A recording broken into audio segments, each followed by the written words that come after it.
Welcome, everyone, to Family Talk. It's a ministry of the James Dobson Family Institute, supported by listeners just like you. I'm Dr. James Dobson, and I'm thrilled that you've joined us.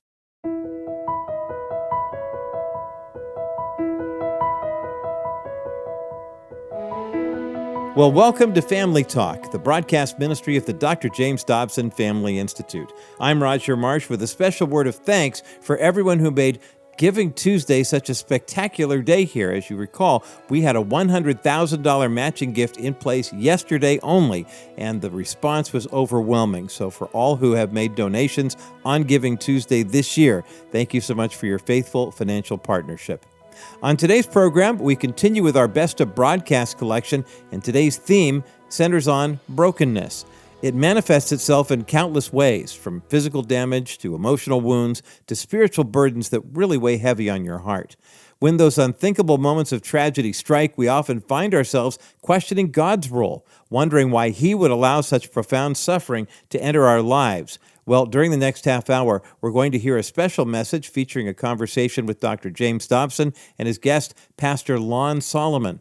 Pastor Solomon has written a book that will serve as a backdrop for this conversation. It's called Brokenness: How God Redeems Pain and Suffering.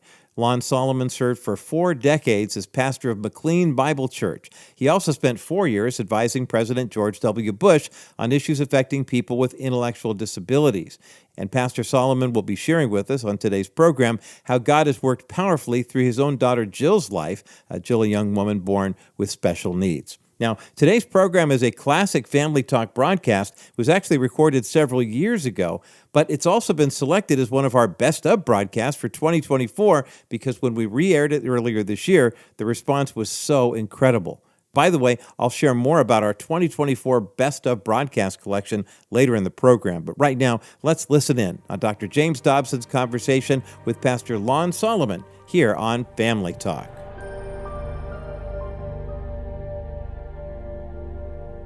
Our guest has written a book called Brokenness. He is Lon Solomon.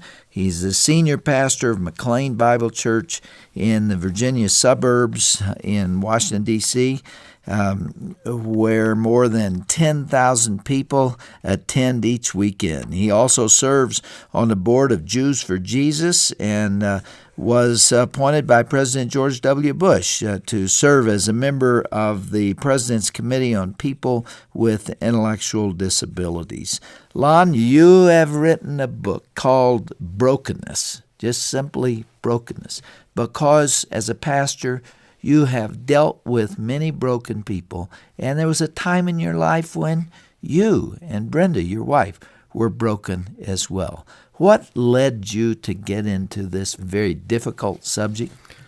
As a pastor, of course, you always have people coming in your office saying, why is this happening to me? I'm trying to live for the Lord. I think we're doing everything as right as we know how. There's no open sin in our life. We're not doing anything to deserve God's discipline or judgment. And yet this horrible thing has happened to us. And why would God do this to us? I get that question all the time. So years ago, as a new pastor and a young pastor, I started trying to do some biblical exploration and say, what's the answer to that question? And I came up with a few of the ideas that lie at the heart of this book. But really what made this book a reality was that 12 years ago, God sent a little girl into my life named Jill, who, as you know, Dr. Dobson, is severely mentally disabled. We still change diapers at 12 years old, and she'd go outside in the cold and would freeze to death, not even know she needed to come in and put a coat on. And the 12 years that Brenda and I have been through that experience now ourselves, asking some of those same questions. Lord, I'm a pastor.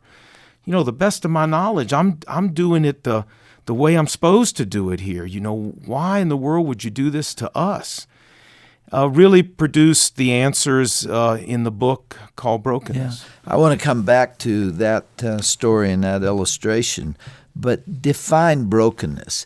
This is not just depression, although depression can be pretty difficult too.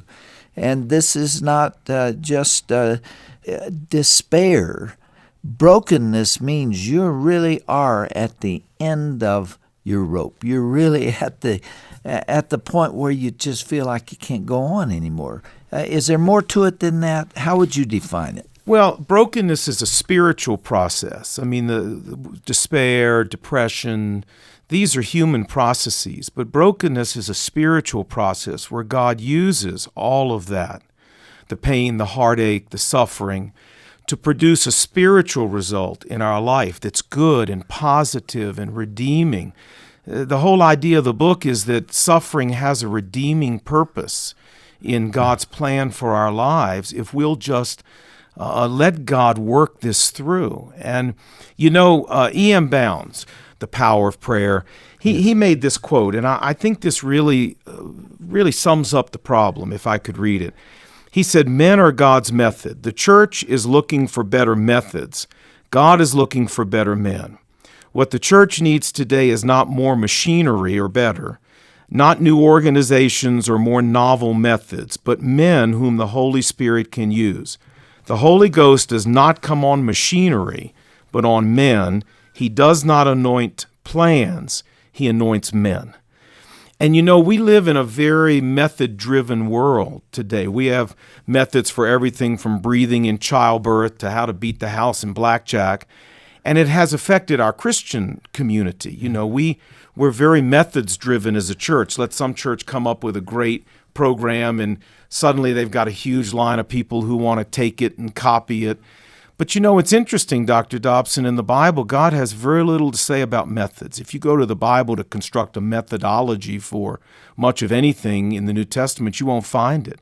What you will find is God talking about the quality and the character and the depth of the people that he wants leading his church. And the whole idea of the book of Brokenness is that to make a man or a woman of God that God can really use, brokenness has always been a key component to getting men and women to that point.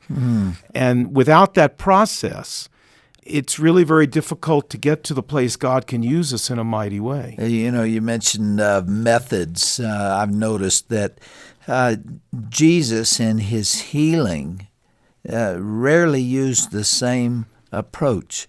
On one occasion, he spoke a word, and on another, he touched the person, and in another, he reached down and got some dirt out of the street and spit in it and made mud out of it and put that on the blind eyes. It was always something different. So he was revealing that it's not the method, it is the faith, and it is the touch of the Master. When I went to seminary, I left with the impression that if you know the Bible well and you go through the wheel illustration, prayer, witnessing, fellowship, that the Spirit, that you'd be a powerful servant of Christ. And I had to learn something, and that is that being a powerful servant of Christ doesn't have a thing to do with that. It has to do with the ability of the Holy Spirit to flow through your life in an unhindered way. And Jesus talked about this in the Bible. He said in John 12, if a kernel of wheat falls into the ground and dies, it abides alone. But if it does die and crack open, then it produces much fruit. And the whole idea of that is that there's life inside that seed, but without cracking that hard outer shell, it can't get out. Let's apply this to my introduction, the things that I said there about the person who's listening to us that's really going through it. And let's role play together. I come into your office and I say, Pastor Solomon, I know that you've said that brokenness is a biblical concept, but I'm dying inside. I don't feel God's presence. And I don't know why he's allowed me to go through this difficulty. I mean, I came out of the doctor's office reeling with the news that I have cancer of the esophagus, and I'm in great difficulty. I may not survive. What in the world is God doing here? Why does he have to do this to me to get me to obey him? I'll obey him. What is going on here? Well, the first thing I think you would always have to say to somebody biblically is we need to do a good inventory. Let's make sure there's not something we're doing that's sinful and wrong and offensive, Hebrews chapter 12, where the Lord needs to discipline us. I think that's always the first thing to check out. But assuming that's true, that there is nothing like that, then I think we have to say, God's out to do something grand in your life. I know you can't see it right now, but he's really out to do something marvelous in your life. He's out to bring you to the place where the only real source of trust and confidence in your life is Christ alone, where the only thing you've got and the only thing you're relying on is Christ alone. So he's stripping all this other stuff away. And you've got to trust him, and you got to stick with him through the process. I say in the book, everybody wants the product. Nobody wants the process. Yeah. Everybody wants to be a major league ball player. Nobody wants to go through the off-the-field discipline it takes to get there. And in the spiritual life, everybody wants God to use their life. But most of us don't want the process it takes to get there. Yeah. And if you look in the Bible now, let me just give you some Bible characters. I mean, think of Moses, David, Joseph, Job, Peter, all of these people, and even down through church history, whether it's Hudson Taylor or Moody or Fanny Crosby, these folks all went through intense periods of suffering, pain, loss before they emerged as the man or the woman that God shook the world with. And see, that's not being taught much today in modern Christian circles. And so what happens is people make a prayer when they come to Christ. They say, Lord, I really want you to use me. God, use my life, make a difference through me. Then God says, okay, I'm going to answer that prayer. I'm going to take you through a brokenness experience so I can really use you. But our problem is, because often we don't understand what's happening, we don't realize God's trying to answer our prayer. And it takes believing the promises of God, Dr. Dobson.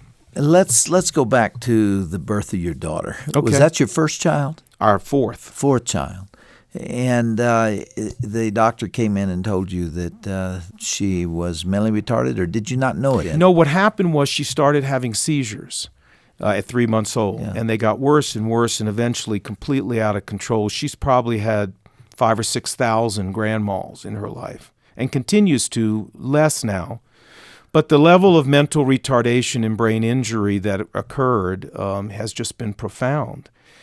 And the promise of God I was referring to is, of course, Romans 8:28. All things work together for good to those who love the Lord. And Brenda and I struggled in those early years. We felt like we were... A lot of tears? We felt like we were in the middle of at the bottom of this big black hole. And there was just no place to go. And we kept saying, Lord, how can anything good come out of this? Anything good. But Dr. Dobson, the truth is you only have two choices. You either trust God or doubt God. That's right. That's it. And we just made the decision. There's no other alternative. There's nothing you let else him there. go. There's no other plan. And we just said, even though this is as hard as anything we've ever faced, we're going to trust God. I mean, and I don't want to imply that was always easy. There were some days we hung on by our fingertips. But we said we know God redeems pain. We know God has a purpose here. We don't know what it is, but we're gonna trust him to use this somehow. And what came out of that was a deeper understanding of what God was really trying to do in our lives. He was trying to bring us to ground zero where Jesus was all we had, And when you get there, you realize Jesus is all you need.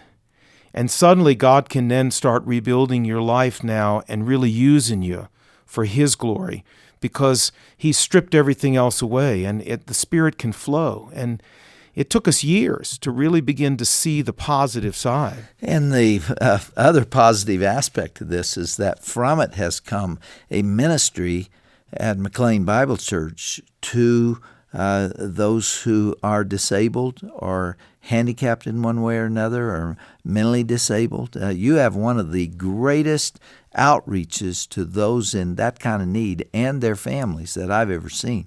And it sort of came out of this, did it not? No, it totally came out of this. That's one of the many wonderful things that came out of this. But if I could be a little bit transparent here, when I first came to McLean Bible Church, my goal was to build a big church.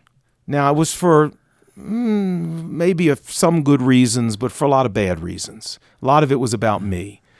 A lot of it was about the prestige and the notoriety and the public acclaim of leading a big church. And I admit that now. And God You're not never alone in that, by the way. Well, God never really honored that very much, I mean, he just, after 10 or 12 years, we were still just putting along. And then he sent Jill in my life. She so shattered my life and my wife's life. I mean, shattered beyond what I could even describe in words. That after a while, I didn't care anymore about how big the church got. I didn't care anymore about how many people came. But all of a sudden, it started becoming more about Christ and a lot less about me. And the fascinating thing is that all of a sudden, people started coming. It's not that we did a thing different. We didn't do anything different. I preached the same way. And people just started flocking in. And what I really feel happened is I was a lot like Moses. God had to break a bunch of stuff in me before he could trust me and use me. So you know what? If you were to say to me now, let's go back 12 years, and I'll give you a choice, Lon.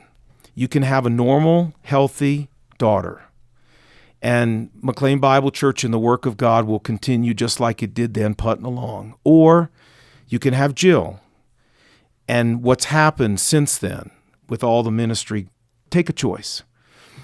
That would be a very hard choice, but I would like to hope that I would make the right choice, which would be to say, God, send me Jill just the way she was.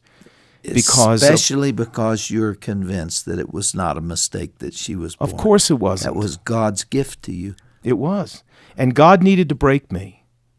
He needed to break me before he could use me. I don't like being broken. Well, nobody does. That's uncomfortable. I don't think Moses liked it. It's difficult. I don't think Peter liked it after he denied the Lord 3 times. Nobody likes it. That's what we said. The process, nobody wants the process. But you know what? The product now, I'm a better man because of this. I believe I'm a better pastor, a better husband and father. So even though I would never want to go through it again, humanly speaking, I would not want to go back to where I was. And this is what the book's about. It's about the fact of encouraging people who are going through the tough times, like you said, Dr. Dobson, that there really is redeeming value here. If we'll just let God do what he needs to do, we'll come out on the other side useful to God and intimate with God in a way that only the doorway of brokenness can get us to. So often instead, though, there's that pushback against God. There's that, I call it the betrayal barrier, where you feel God has let you down and you're angry at him and stay angry with him for years. He can't work through that when you don't go with it and let him do what he And do. You know why people don't go with it? Because they don't understand it. If we would teach this and explain it to people more, if I'd have been able to say 12 years ago, okay, I understand what God's doing here. I don't like it, but I understand what he's trying to do to me. I'm going to let him do it. But if you don't understand, you either get angry or you fall into false guilt where you start saying, what's wrong with me? Maybe I'm not even really a believer. Maybe I'm doing something. I mean, and you just cycle down, as you said, into depression and discouragement. A lot of it's just lack of information. I might add, I don't believe God always redeems everything on this side of the grave. Yeah. People have asked me when they've read or heard about this, they say, well, yeah, but what about Jill? It's great God did all this for you and for your church, but what about this poor little girl who's had to be in their mind, God's pawn in all of this? How is that fair to her? Well, my answer is God doesn't settle everything on this side. And I believe on the other side, because Jill has been willing to live the life that God gave her, God's going to settle up with her on the other side.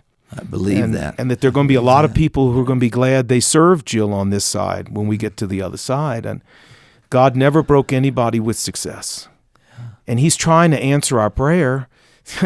And so often, because we don't understand it, we end up being our own worst enemy. And the other thing I think we forget is that God's grace is there in these moments when we need it. You don't get dying grace till you're dying. You don't get bad neighbor grace till you got one. You don't get getting fired grace until you get your pink slip. And I think what happens is a lot of times we look forward and we think about what could happen, and we get paralyzed with fear because we're looking at the situation, but the grace isn't there yet. even though this has been the toughest thing in my life, I just have to say the grace of God was there when we needed it. I mean, it wasn't easy. But 12 years later, we're all still standing and all still walking with Christ. And when God decides to break you, He sends brokenness grace to be there for you. And it's really okay. You know, this whole idea that a lot of people, we really don't understand what God's doing, and that makes the problem worse. That's really why I wrote the book. Because I think the book explains what's often happening, how it's going to happen, how to go through it, what's going to happen on the other side that's going to make this worth it. I mean, I wish I had known all of that when we started. It would have made our whole experience make a lot more sense and would have made it easier for us to pray and work our way and trust God through it. And that's really why I wrote the book, is for people out there who are saying, what in the world is going on? And I don't get it, and this is horrible. I want the book to bring some perspective to people so they go, well, It's still hard, but at least I understand what God's trying to do to me. The tendency in a moment like that is to think God's lost control. This shouldn't have happened. Why did He allow this to happen? He's not paying attention, or He's gone, or He doesn't love me, or He doesn't have the power I thought He did, or He's out to get me, right? Or I've sinned, and or nothing something. could be farther from the truth. Yeah. He has total control and knows exactly what He's doing. Yeah. The title of the book is Brokenness by Pastor Lon Solomon. This grew out of your own pastoral experience and your own personal experience. That's right. And you know, the whole idea at the end of this is to challenge us as followers of Christ to aspire for higher ground. You know, the wonderful hymn, higher ground. But I'm so afraid that we've fallen into like the murky shadowlands of churchianity, that we're failing to challenge followers of Christ to really aspire to higher ground in their walk with Christ. The price is worth it. Let's aspire for higher ground, to really let Christ walk with us in intimacy and reality, and not just live our life at 50%. Would it be accurate to say brokenness comes to everybody sooner or later? No, I don't think so, Dr. Dobson, because I think you got to want it. You got to ask God and tell Him you're a candidate. And most of us do that when we say, Lord, use me. We don't realize what we're really asking for. Despair will come. Trouble, heartaches. Trouble. But don't forget, getting trouble to brokenness involves a willingness on our part to let God have His way in our life. And it's that level of surrender and letting God, saying, Lord, I don't know what you're doing, but whatever you need to do, just do it. That's what enables God to turn trouble into brokenness. Pastor Lon Solomon, great friend, thank you for being back with us today. Thanks for the privilege of letting me come. We will drop in on you there at McLean Bible Church one of these days. The Lord is blessing it, and great things are happening, and I thank you for your love for the Lord. Thank you, Dr. Dobson.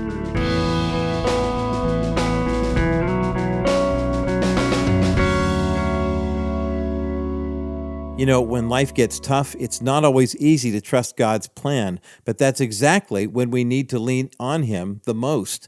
We hope that Dr. Dobson's conversation with Pastor Lon Solomon has encouraged you today and strengthened you in your faith journey as well. By the way, if you'd like to dive deeper into Pastor Solomon's message, be sure to check out his book entitled Brokenness. You can head over to drjamesdobson.org/family talk to learn more about his ministry and that book. By the way, right now, some exciting news to share with you regarding our Best of Broadcast collection. The 2024 Best of Broadcast collection from Family Talk is here. It's available as a 6-CD set or a digital download, and we'll be happy to send you a copy of that collection as our way of thanking you for your gift of any amount in support of the ministry of the Dr. James Dobson Family Institute today. Now, when you contact us, go to drjamesdobson.org and request the 2024 Best of Broadcast collection, or you can call us at 877-732-6825. This would be a great addition to your personal library to share with a friend, or even to give as a thoughtful gift at Christmas time. And by the way, remember that we are now in end-of-year mode, which means some faithful special listeners of the broadcast have put up a matching gift that will match your donation dollar for dollar now through December 31st. So when you contact us at drjamesdobson.org or by calling 877-732-6825, request your copy of our 2024 Best of Broadcast collection. Make your best gift of any amount in support of our ministry, and that gift will be doubled. Again, go to drjamesdobson.org, or keep in mind you can also send your gift through the mail. Our ministry mailing address is Dr. James Dobson's Family Talk, Post Office Box 39,000, Colorado Springs, Colorado, the zip code 80949. That's P.O. Box 39,000, Colorado Springs, Colorado, the zip 80949. Well, I'm Roger Marsh, and may God continue to richly bless you and your family as you grow stronger and deeper in your relationship with Him. And be sure to join us again next time right here for another edition of Dr. James Dobson's Family Talk.